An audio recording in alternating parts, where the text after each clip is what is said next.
Hi, everyone. It's the Wednesday after the 17th Sunday after Pentecost, and if it's Wednesday, that means it's time for another Wednesday word. This week, I want to pick up on a series of videos that I did a while back during the summer, talking about various saints, examples of faith in the life of the church that I think provide important examples for us as we think about what it looks like to be followers of Jesus during this time. To continue that series, I'd like to take a little bit of personal privilege and talk about a saint who's going to be commemorated in many parts of the church this Sunday, October 4th, on his feast day. And that saint is Saint Francis. You already know of my affinity for Francis through my membership in and vows to the Order of Lutheran Franciscans. But I'd like to suggest that Francis's example is important for all of us, not just those of us who call ourselves Franciscans. St. Francis of Assisi was a member of a wealthy merchant class in Italy. His father was a wealthy dealer in cloth, and Francis himself, in his early life and in his childhood, was known to be sort of vain. He appreciated finery, he appreciated the good things in life, and he especially shunned those who were poor and marginalized in his society. Francis wanted more than anything to be famous in battle. He joined an army for the city in which he lived and ended up going into battle and being injured and laid up for a while. But he turned from that life of luxury and looking down upon others when he had a vision of Christ telling him that his church needed to be rebuilt. Francis took that call literally, and he actually spent his own time and resources and money into trying to rebuild a chapel in a place called San Damiano, and ended up making that the sort of home that what would become the Franciscan movement would claim.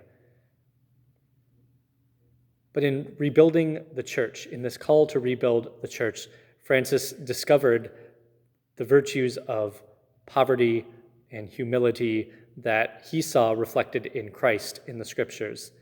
And he decided that he was going to devote his life to those values of poverty and humility.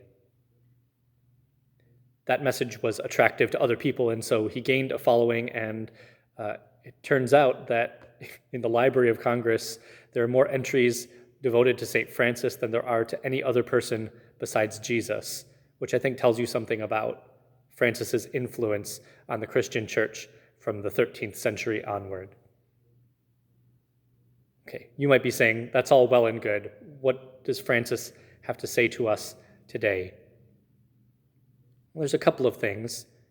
One is that emphasis on humility, on service to the poor and needy, that I think is really, really important in our time. But the other is connected in some ways with mythology around Francis, but I think has something powerful to say to us in our moment. And that's Francis's practice of referring to other creatures and created things using familial language. Francis wrote a very famous poem called The Canticle of the Creatures, and in that he talks about the sun and the moon and the earth and the stars and even death as being brothers and sisters to him. He talks about the ways in which those parts of the created order reflect God's care and concern and love for each of us as individuals and for the creation as a whole.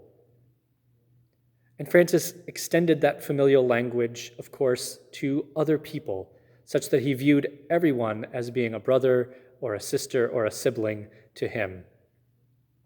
And it's that part of Francis's story that I think resonates deeply with me, and I think speaks powerfully to the moment that we're in. As I say often, I don't need to tell you how contentious things are in our society at present. We are divided in so many different ways, and it's difficult sometimes to see past those divisions. But one thing that can do that is if we take seriously Francis' idea of the brotherhood, sisterhood, the siblinghood of all people and all things. Taking that idea seriously means recognizing that we have a relationship with and obligations to everybody, that nobody is outside the scope of our concern, that everyone is a person with dignity and worth and the need to know love, to be loved, and to love in return.